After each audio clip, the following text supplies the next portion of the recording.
intimately connected they all were with the forest. And the more I learned, the more I realized how beautiful and complex the forest was.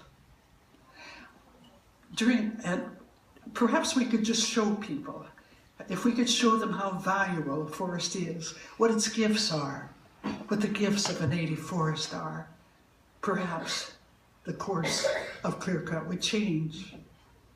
Even before I had a house to live in, we offered classes. We did this for about 8 years before the county decided to step in with a list of all the requirements, permits, and fees we owed. About then, my insurance company also started making very ominous noises. Ultimately, we became a forest sanctuary, protected by a family trust and impacted by everything that happened around us.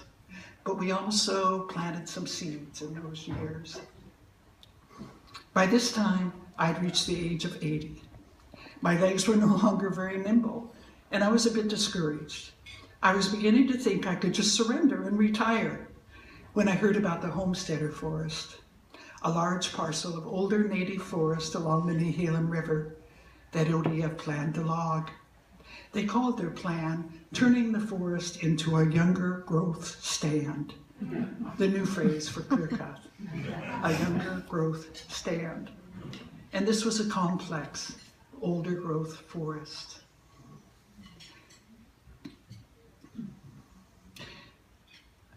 I began to write. I found that my words were not as tired as my legs. We lost the homesteader in spite of 2,000 people who spoke for it. Fast on the heels of this came the Linn County lawsuit, and this became the largest stretch for me, writing a petition and distributing it, getting it online and getting it offline, presenting it to county commissioners, all men, who were elevated from where I was and had already made up their mind that they were going to go ahead with the lawsuit agreement because they wanted the money for our children's education. After that came the Elliott, the largest state-owned forest, up for sale to a timber company. Again, the argument was to give our children a world-class education. By now, I could see this was going to be an ongoing battle. But this time, the most amazing thing happened. Our governor stood up for public ownership of the forest. And because of an outpouring of concern from many people and environmental groups, the State Land Board reversed its position and chose to keep the Elliott in public ownership. This, of course, was not the end of the battle. Now the Land Board is being threatened with a suit by the timber company, and so it goes. And how is it, you might ask, that a shy, introverted teacher-writer becomes a forest protector? It's simple, by falling in love with a place. In fact, it's happening all around us right now. People working for the place where they live, people speaking out for what they value.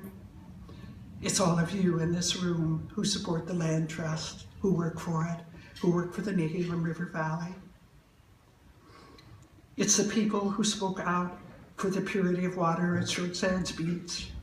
It's our friends in Rockaway Beach who persist in speaking out for their watershed. We see it spreading across America as more and more people come to realize what is of true value. The earth, the air, the water, the forests, and their intricate interweaving that we call watersheds. I would like to close with these words from Charlene Spretnick. It is essential that people